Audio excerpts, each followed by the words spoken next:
Hello students, welcome to my YouTube channel. अभी हम करने जा रहे हैं question number 4 of exercise 1.1। Question number 4 में हमें दिया है HCF। ये दो नंबर हैं जिसका HCF हमें दिया हुआ है।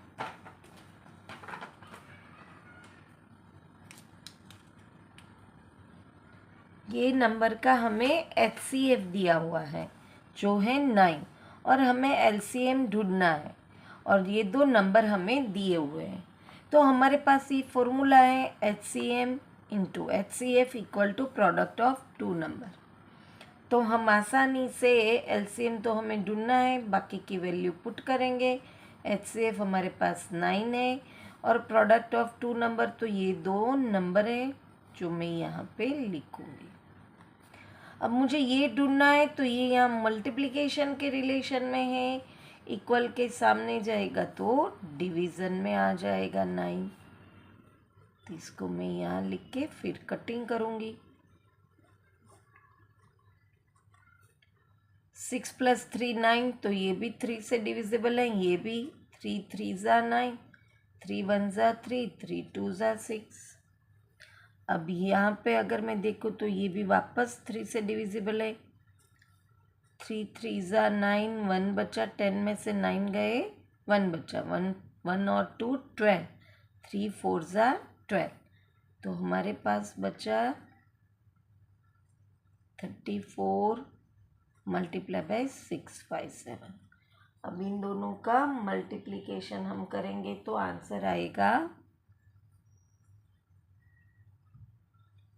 22338। आप यहाँ पे इससे मल्टीप्लिकेशन भी कर सकते हैं, 2 डिजिट मल्टीप्लिकेशन है, आसानी से हम कर सकेंगे।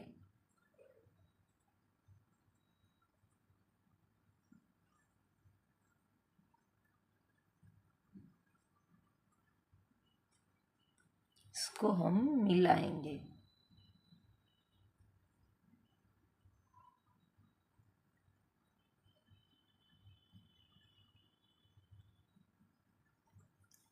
हो गया, ये आ गया है इसका आंसर। ये हमें क्या मिला? LCM मिला। नेक्स्ट क्वेश्चन पे आते हैं हम। बहुत ही आसान है। Check whether 6n can end with the digit 0 for any natural number n। यहाँ पे 6n दिया है, n एक नेचुरल नंबर है और हमें पूछा है कि 6 को कोई भी पावर करे, से फॉर एग्जांपल 6 को 2 पावर करे, तो वो उसका आंसर जो आएगा उसमें लास्ट में 0 आएगा। तो हम देखते हैं, अभी हमें 0 लाना है तो हमें डिविजिबल की पता है कि स्मॉलेस्ट फैक्टर उसका है 5।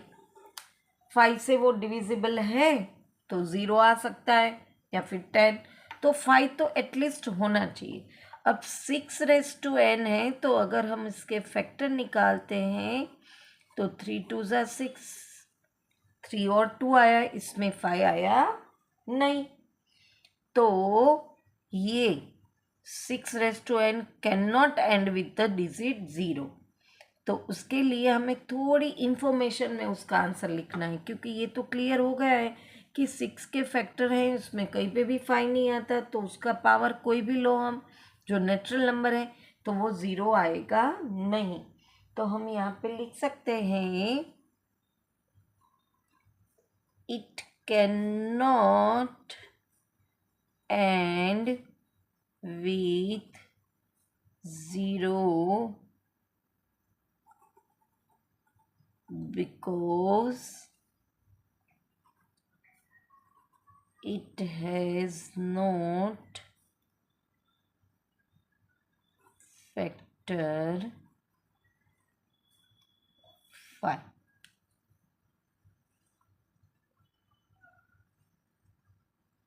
आ गया समझ में, है ना आंसर। नेक्स्ट क्वेश्चन पे आते हैं हम, वो भी बहुत ही इजी है। Explain why these number and these number are composite number. ये दोनों क्यों कंपोजिट नंबर है, अब कंपोजिट नंबर की मैंने आपको डिफाइन बताई थी कि कंपोजिट नंबर में क्या होता है, दो से ज़्यादा फैक्टर होते हैं। और दो कौन से फैक्टर होते हैं प्राइम में, तो कि भाई नंबर इटसेल्फ और 1। तो यहाँ पे अगर हम फर्स्ट की बात करें, 7 इंटू 11 इंटू 13 प्लस 13। अब देखो यहाँ पे प्लस है तो ये दो टर्म हो गई, जिसमें से कॉमन निकल सकता है 13। तो यहाँ बचा 7 इंटू 11 इंटू यहाँ पे 1 लिख सकते हैं और यहाँ पे भी 1। 11 7 ज़ा 77 प्लस 1 78। अब यहाँ पे कोई भी साइन नहीं है तो मल्टीप्लिकेशन की साइन है, और 1 तो फैक्टर होता ही है। अब देखो यहाँ पे ये 1 2 ये 3 और इनका मल्टीप्लिकेशन करेंगे तो एक और नंबर मिलेगा और फैक्टर हो सकता है। This is the reason this number is composite. अगर हम सेकंड क्वेश्चन की बात करें, यहाँ पे आप देखो तो प्लस की साइन के बाद 5 दिया हुआ है और इसमें भी 5 है, तो हम आसानी से 5 कॉमन निकाल सकते हैं।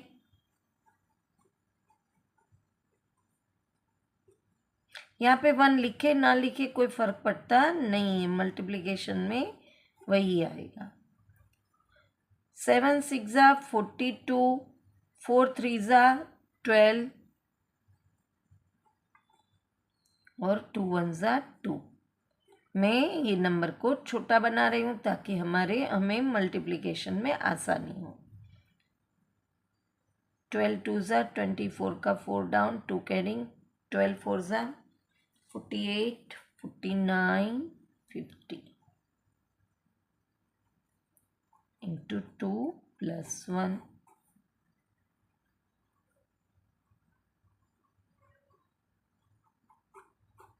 अब यहाँ पे देखो तो यहाँ पे भी 5 हुआ, ये 1009 एक फैक्टर हुआ।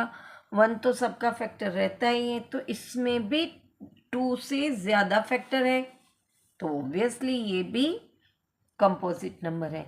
और यहाँ पे हम आंसर में लिख सकते हैं, they have more than 2 factor.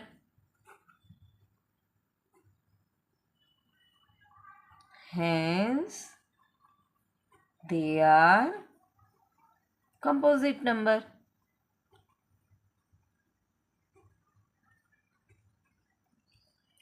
यहाँ पे क्वेश्चन नंबर 4 5 6 फिनिश होता है।